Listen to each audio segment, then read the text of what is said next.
সুপ্রভাত বন্ধুরা, নতুন আরেকটি ভিডিওতে আপনাদের সকলকে স্বাগত। আজ 25শে বৈশাখ। আজ আমি যাচ্ছি জোড়াসাঁকো ঠাকুরবাড়ি। আজ কবিগুরু রবীন্দ্রনাথ ঠাকুরের জন্মদিন। আজকের দিনটি সেখানে কীভাবে উদযাপিত হয় তা দেখতে, এবং সেখানে কীভাবে যাবেন, কখন যাবেন, কোন কোন দিন খোলা থাকে সেখানটায়, সবটাই বলবো এই ভিডিওতে। ভিডিওটি শেষ পর্যন্ত দেখতে থাকুন। আমার আজকের যাত্রা শুরু করছি চাকদা স্টেশন থেকে। চাকদা থেকে ট্রেনে করে আমি যাব দমদম স্টেশন।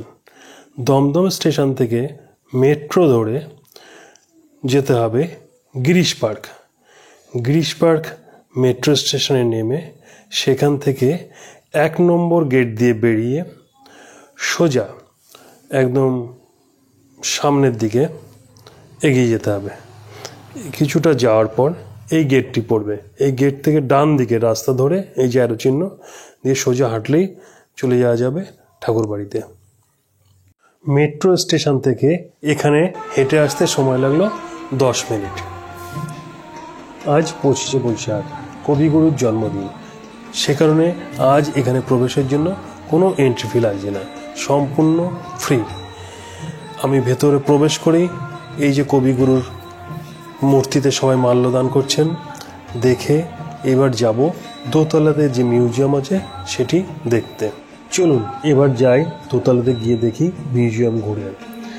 দোতলাতে উঠেই ডান দিকে বড় একটি হলঘর রয়েছে, তার পাশেই ছোট্ট এই রুম। এখানে এই যে চেয়ার দেখতে পাচ্ছেন, এখানেই কবি বসতেন এবং এখানে বসেই তিনি লিখতেন, এবং বাইরে থেকে তার সঙ্গে যে সমস্ত ব্যক্তিরা দেখা করতে আসেন তাদের সঙ্গে এই ঘরে বসেই তিনি কথাবার্তা বলতেন।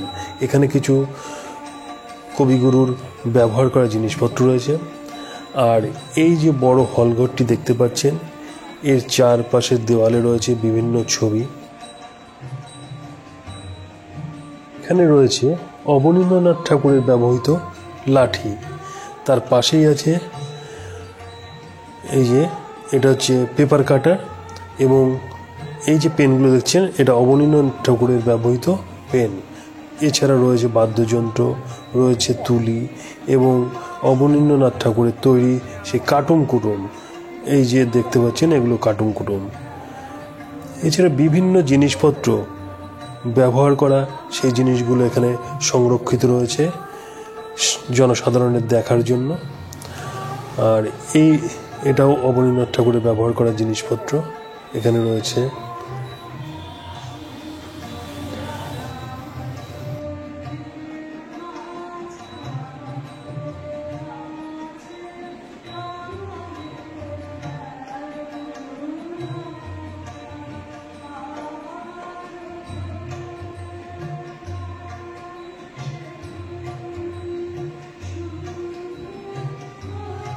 এটি কবিপত্নী মৃণালিনী দেবীর ঘর। এখানে রয়েছে তার ব্যবহার্য বিভিন্ন জিনিসপত্র। এটা দেখে আমি চলে এলাম বিশাল বড় লম্বা বারান্দার সিঁড়ির পাশে, যেটি দিয়ে তার বাঁ দিকে প্রথম যে ঘর, সেই ঘরে এবার প্রবেশ করব। চলুন দেখি সেখানে কি আছে। এই যে এই ঘরটিতে ঢুকলাম, এর চারপাশে রয়েছে বিভিন্ন দুষ্প্রাপ্য সব ছবি, এবং এই ঘরেই কবি আহার করতেন। তার একটি টেবিল আছে এবং চেয়ার রয়েছে, আর রয়েছে কিছু চীনামাটির বাসনপত্র যেগুলি তিনি ব্যবহার করতেন। এই যে আলমারিতে সাজানো রয়েছে। এবার চলুন পাশের ঘরটিতে। এই ঘরে রয়েছে কবির ব্যবহার করা জামা। এই দেখুন আলমারিতে সুন্দরভাবে সাজানো রয়েছে। এটি কবি ব্যবহার করতেন। এই যে আলমারিতে রয়েছে, আর কিছু ছবি দেওয়ালে টাঙানো রয়েছে। এরপরে এই ঘর দেখে আমরা যাব তার পাশের রুমটিতে।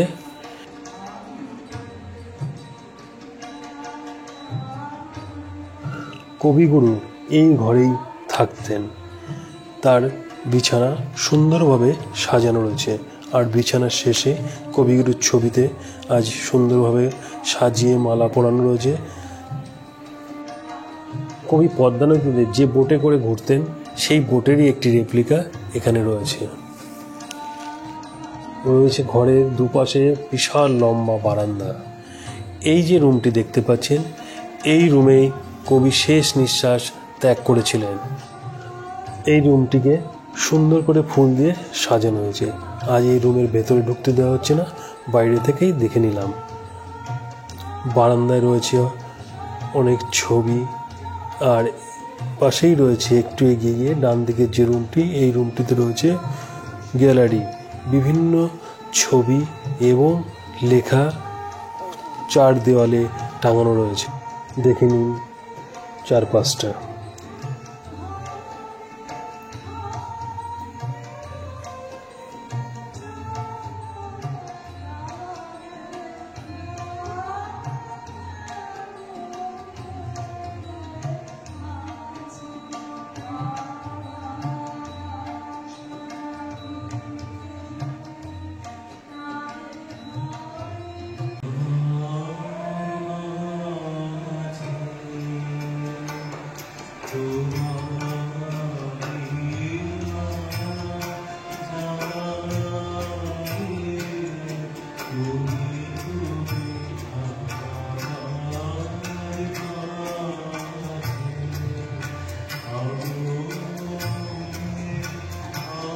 এখানে রয়েছে কবির সেই নোবেলের প্রতিকৃতি,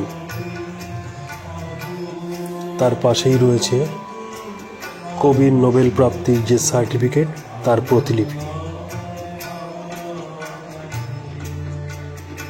এই ঘর থেকে বেরিয়ে আমরা এখন যাচ্ছি অন্দরমহলের দিকে। চলুন এগিয়ে চলি, দেখি কি আছে এই সমস্ত ঘরগুলিতে। এখানে কবির বিভিন্ন ছবি এবং লেখা টানানো রয়েছে দেওয়ালে। সামনে এগিয়ে যেতেই চোখে পড়ল কবিগুরুর বংশতালিকা।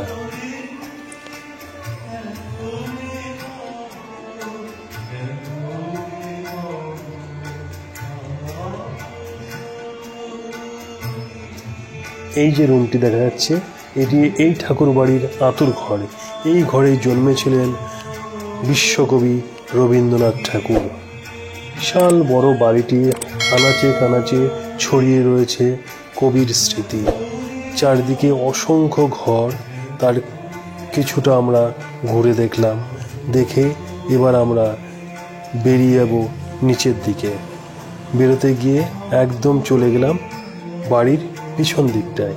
দেখুন এই পিছন দিক থেকে বাড়িটা, বিশাল বড় বাড়ি।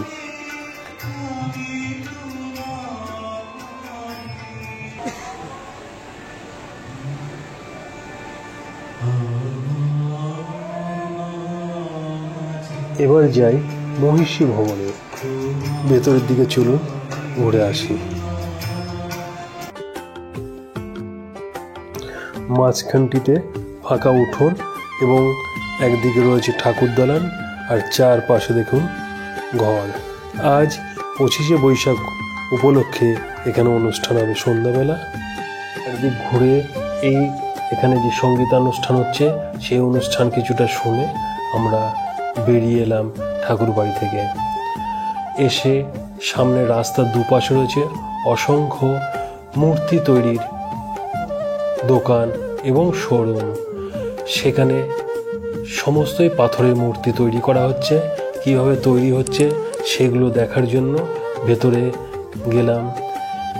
কোথাও রং করা হচ্ছে, কোথাও বা পালিশ হচ্ছে, সব দেখে এই যে এখানে রং করা চলছে।